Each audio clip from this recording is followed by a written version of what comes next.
Hello बच्चों, good morning, नमस्कार। तो आज ट्रिग्नोमेट्री जो चैप्टर हमने स्टार्ट किया था, इंट्रोडक्शन टू ट्रिग्नोमेट्री, उसका ये चौथा लेक्चर है। इसके पहले हम लोगों ने 3 लेक्चर पढ़ लिए हैं, ठीक है। लेक्चर 1, 2 एंड 3 को हमने कंप्लीट कर लिया है और इस चैप्टर के काफ़ी कुछ चीज़ें हमने सीख लिया है जो कि बेसिक चीज़ें थी, ठीक है। वो स्टार्टिंग के 3 लेक्चर में हमने बहुत ही अच्छे तरीके से सीखा है, ठीक है। उम्मीद है कि आपने स्टार्टिंग के तीनों लेक्चर्स को ठीक से देखा होगा और समझा होगा, ठीक है।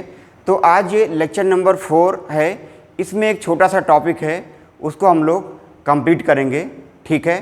तो आइए स्टार्ट करते हैं लेक्चर नंबर 4।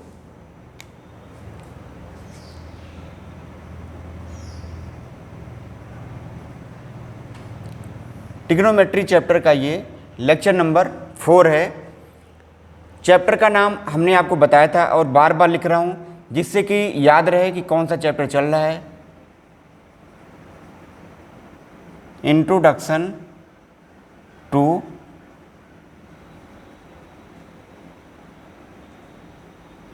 ट्रिग्नोमेट्री या त्रिकोणमिति का परिचय।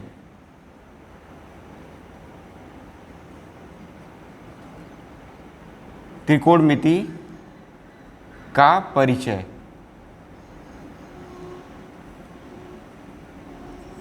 इंट्रोडक्शन टू ट्रिग्नोमेट्री या त्रिकोणमिति का परिचय चैप्टर नंबर 8 है। NCERT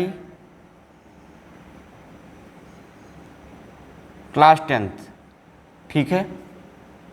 ये मैं बार बार इसलिए लिख रहा हूँ जिससे कि आपको हमेशा रिमाइंड होता रहे कि हम लोग चैप्टर नंबर 8 को कवर कर रहे हैं, NCERT का जो क्लास 10th का है, ठीक है। तो अब इस लेक्चर में हम लोग पढ़ेंगे ट्रिग्नोमेट्रिक आइडेंटिटीज।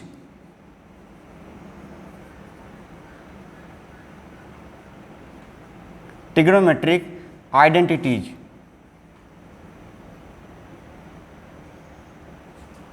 या इसको हिंदी में लिखेंगे त्रिकोणमितीय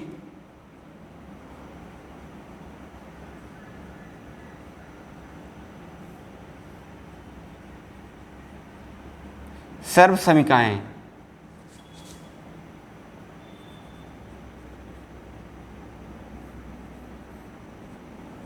तो इस टॉपिक को हम लोग आज कवर करेंगे, ट्रिग्नोमेट्रिक आइडेंटिटीज या त्रिकोणमितीय सर्वसमीकाएं, ठीक है। तो हेडिंग को नोट कर लीजिए, ट्रिग्नोमेट्रिक आइडेंटिटीज या त्रिकोणमितीय सर्वसमीकाएं, ठीक है।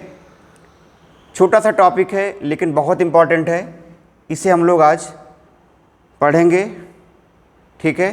तो हेडिंग लिख लीजिएगा, फिर इसको मैं रफ करूँगा, उसके बाद फिर आगे की चीज़ें कंटिन्यू करेंगे, ठीक है। ट्रिग्नोमेट्रिक आइडेंटिटीज या त्रिकोणमितीय सर्वसमीकाएं। तो अभी पहले हम पढ़ेंगे इसके बारे में डिटेल में, उसके बाद मैं आपको बताऊंगा कि ये सर्वसमीका मतलब क्या होता है, आइडेंटिटी मतलब क्या होता है, ठीक है। तो आइए स्टार्ट करते हैं। लिख लीजिए हेडिंग को, ट्रिग्नोमेट्रिक आइडेंटिटीज या त्रिकोणमितीय सर्वसमीकाएं। ये बेसिक कॉन्सेप्ट का लास्ट टॉपिक है इस चैप्टर का। इसके बाद हम लोग एक्सरसाइज स्टार्ट कर सकते हैं, ठीक है। ट्रिग्नोमेट्रिक आइडेंटिटीज या त्रिकोणमितीय सर्वसमीकाएं।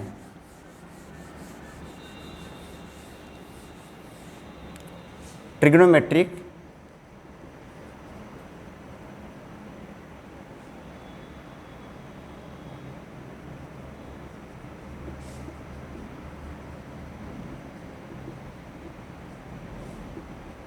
आइडेंटिटीज या त्रिकोणमितीय सर्वसमीकाएं।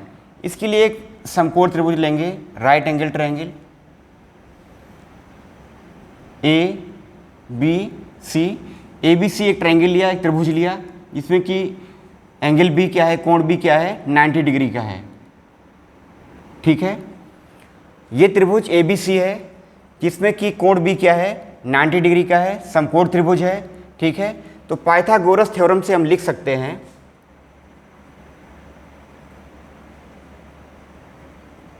पाइथागोरस प्रमेय से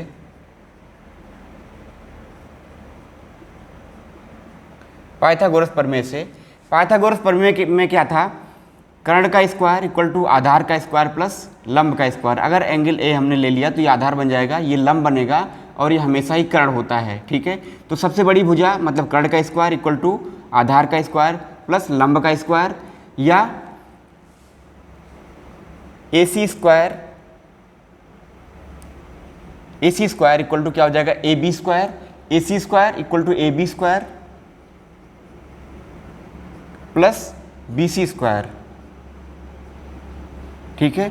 इक्वेशन 1 डाल देंगे इसे, ठीक है, समीकरण 1 डाल देंगे और यहाँ पे लिख लेंगे हम लोग त्रिकोणमितीय अनुपात, जो कि हमने आपको पहले लेक्चर में बताया था, त्रिकोणमितीय अनुपात, ठीक है।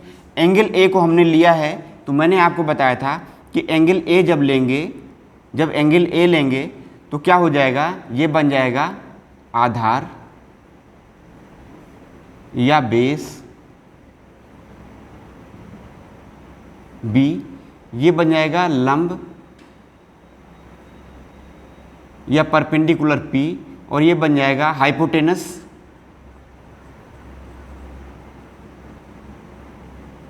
एच या कर्ण,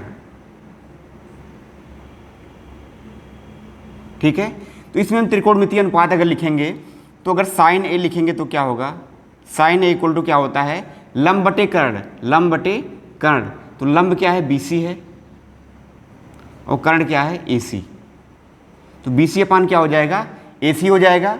इसी तरीके से अगर कॉस ए लिखेंगे, कॉस ए इक्वल टू आधार बटे कर्ण, आधार क्या है, ए बी है और कर्ण क्या है, ए सी।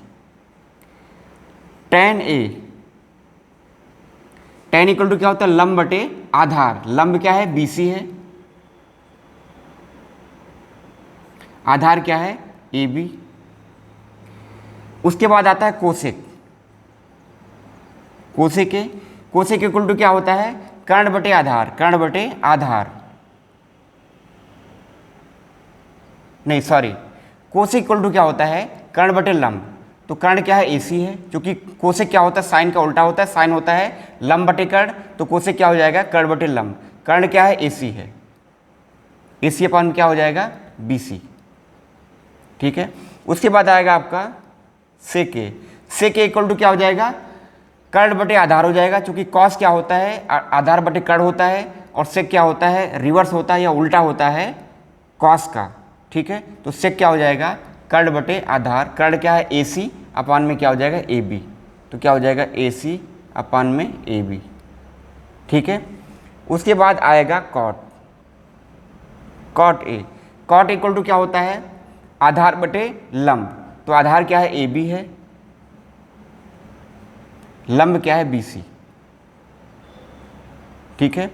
इस तरीके से कुल 6 त्रिकोणमितीय अनुपात हमने सबसे पहले लिख लिया, ठीक है। कुल 6 त्रिकोणमितीय अनुपात हमने लिख लिया, जो कि बेसिक था और पहले हम लोग इसके बारे में सीख चुके हैं पहले ही लेक्चर में, ठीक है। पहले ही लेक्चर में हम लोगों ने इसे सीख लिया है, ठीक है। उसी को हमने दोबारा से यहाँ पे लिख लिया है, चूँकि इनका यूज होना है, ठीक है। अब देखिए, ट्रिग्नोमेट्रिक आइडेंटिटीज या त्रिकोणमितीय सर्वसमीकरण निकालने के लिए क्या करेंगे, देखिए इसमें कुल 3 भुजाएं हैं, ए बी बी सी और ए सी, ए बी बी सी और ए सी, तीनों का स्क्वायर यहाँ पे लिखा हुआ है, ठीक है। तो करेंगे क्या इसमें, बेसिकली मैं आपको बता दे रहा हूँ, बारी बारी से क्या करेंगे, ए सी स्क्वायर से भाग करेंगे, ए बी स्क्वायर से भाग करेंगे और बी सी स्क्वायर से भाग करेंगे इस समीकरण के दोनों साइड को।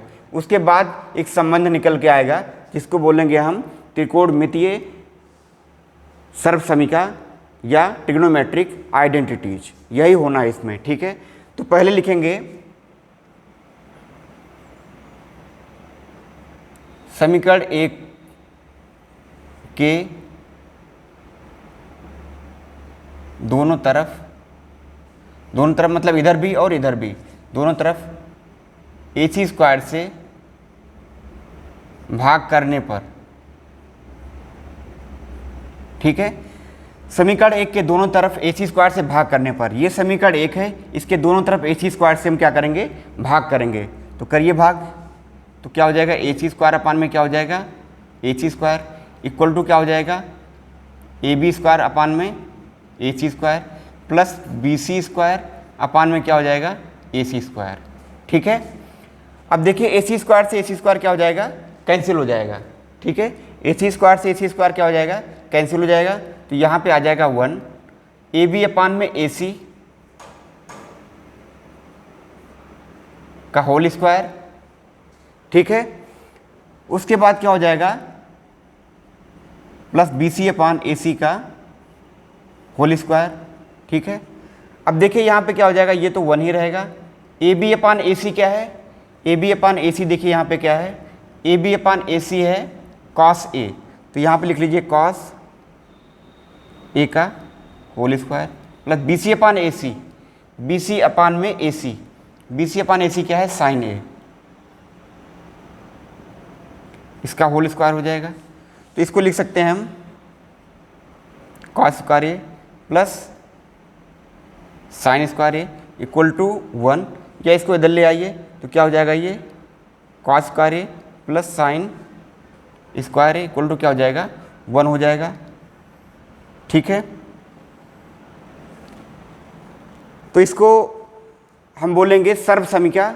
ये जो इक्वेशन निकल के आएगी इसको सर्वसमिका बोलते हैं, क्योंकि ये जो एंगल ए है इसके प्रत्येक मान के लिए अगर उसकी वैल्यू हम रखेंगे ए की वैल्यू और स्क्वायर करेंगे कॉस के लिए और साइन के लिए, दोनों को ऐड करेंगे तो 1 आएगा। तो ए के प्रत्येक वैल्यू के लिए क्या होगा, इसकी जो वैल्यू आएगी वो 1 ही आएगी, मतलब कि राइट हैंड साइड और लेफ्ट हैंड साइड दोनों आपस में इक्वल होंगे, इसलिए इसको बोलते हैं हम सर्वसमिका या आइडेंटिटी। ठीक है, इसको बोलेंगे सर्वसमिका या आइडेंटिटी। पहले इतना नोट करिए फिर बता रहा हूँ आगे।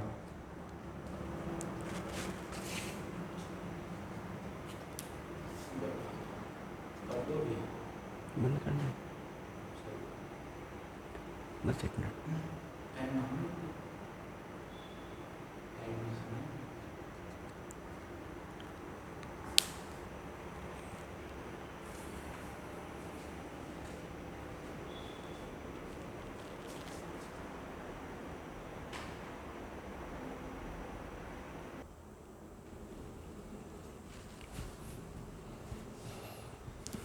तो बच्चों हमने कंप्लीट कर लिया यहाँ तक।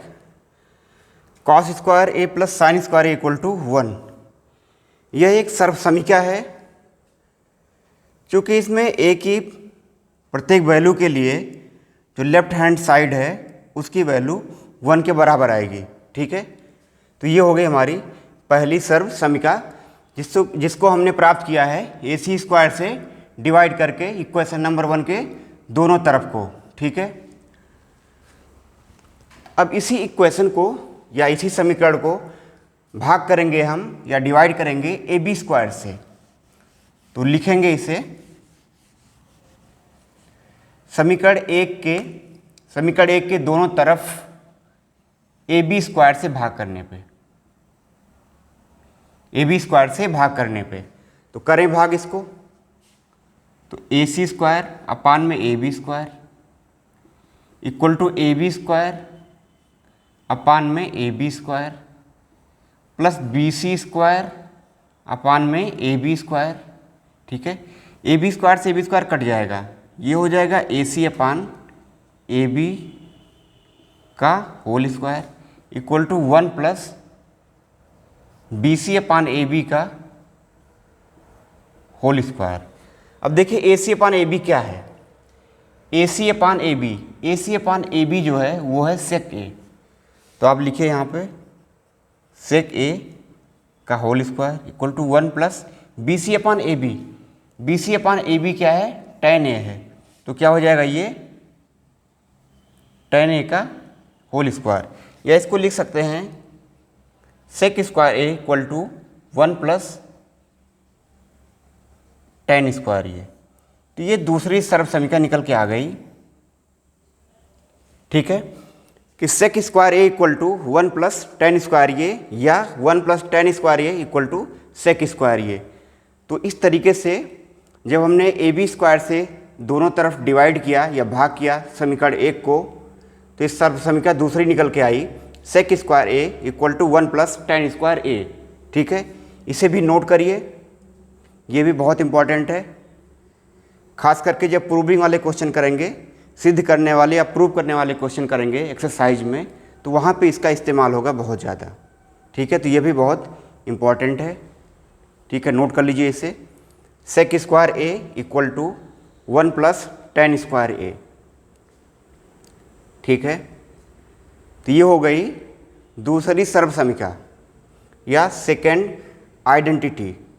इसमें भी क्या है, ए की प्रत्येक वैल्यू के लिए जो लेफ्ट हैंड साइड है वो राइट हैंड साइड के इक्वल होगा, इसलिए इसको बोलेंगे सर्व समीकरण या आइडेंटिटी। ठीक है, इसे भी नोट कर लीजिए। ठीक है, अब समीकरण नंबर एक को हम करेंगे डिवाइड BC स्क्वायर से, या BC स्क्वायर से भाग करेंगे इक्वेशन नंबर 1 को। ठीक है, तो नोट कर लीजिए इसे।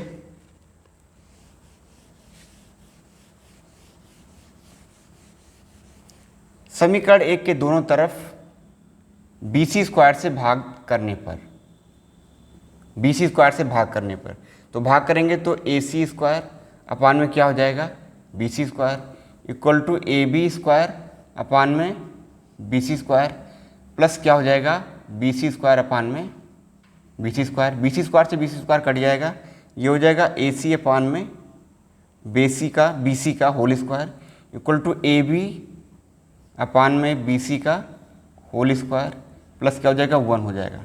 अब देखिए AC अपान BC क्या है, AC अपान BC क्या है, कोसेक A है, तो इसको लिखिए कोसेक A का होल स्क्वायर। AB अपान BC यहाँ से क्या है कॉट है, तो क्या हो जाएगा ये कॉट A का होल स्क्वायर प्लस 1, या इसको लिख सकते हैं हम cosec square A equal to cot square A plus 1, या इसको ऐसे लिख सकते हैं cosec square A equal to 1 plus cot square A। ठीक है, ये हो गई तीसरी सर्व समीकरण cosec square A equal to 1 plus cot square A। ठीक है, cosec square A equal to 1 plus cot square A, तो ये तीसरी सर्व समीकरण आ गई cosec square A equal to 1 plus cot square A।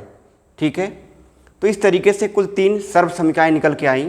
पहली थी sine square A plus cos square equal to 1, दूसरी आई 1 plus tan square equal to sec square A, या sec square A equal to 1 plus tan square A, तीसरी आई cosec square A equal to 1 plus cot square A, या कह सकते हैं 1 plus cot square A equal to cosec square ए।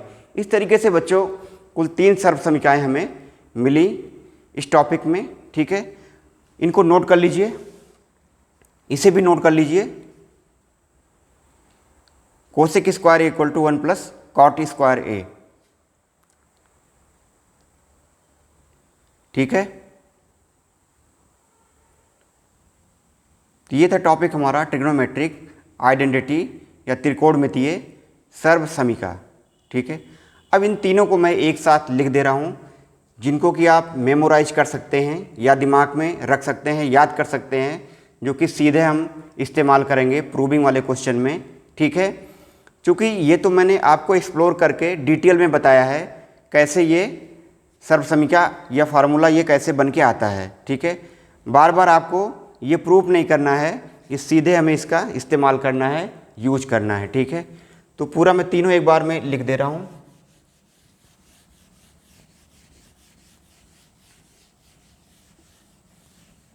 जो पहली सर्व समीकरण आई थी वो आई थी sine square A plus cos square A equal to 1। ठीक है, दूसरी आई है 1 plus tan square equal to sec square A, तीसरी आई है 1 plus cot square equal to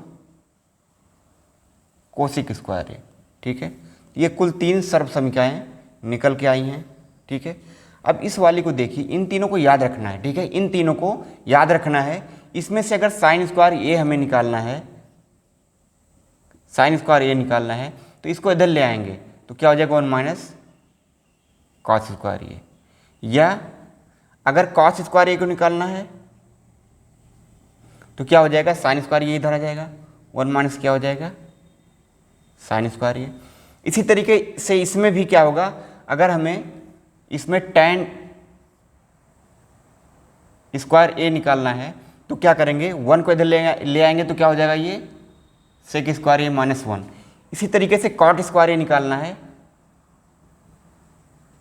तो क्या हो जाएगा, 1 को इधर ले आएंगे तो क्या हो जाएगा ये कोसेक स्क्वायर ए माइनस 1। तो इस तरीके से मेनली यही 3 सर्वसंख्याएं हैं। इनमें से अगर किसी की वैल्यू निकालनी है तो हम इक्वल के लेफ्ट साइड या राइट साइड में करके और भी वैल्यूज को निकाल सकते हैं जो भी पूछा जाएगा। तो एज पर रिक्वायरमेंट जहाँ पे ज़रूरत पड़ेगी इन सर्वसंख्याओं की या आइडेंटिटीज की, वहाँ पे हम इनका सीधा इस्तेमाल करेंगे। प्रूविंग में नहीं जाएंगे, वो तो मैंने आपको एक्सप्लोर करके बता दिया कि कैसे ये आते हैं, ठीक है। इसलिए मैंने आपको डिटेल में इनके बारे में बता दिया है, ठीक है। तो बच्चे ये जो चैप्टर था हमारा इंट्रोडक्शन टू ट्रिग्नोमेट्री, इसमें जितने भी फार्मूले थे, जो भी बेसिक कॉन्सेप्ट थे, उन सब के बारे में हमने इन 4 लेक्चर्स में कंप्लीट कर लिया है, ठीक है। सारी बेसिक चीज़ें जो भी फार्मूले थे वो हमने क्या किया है, कंप्लीट कर लिया है।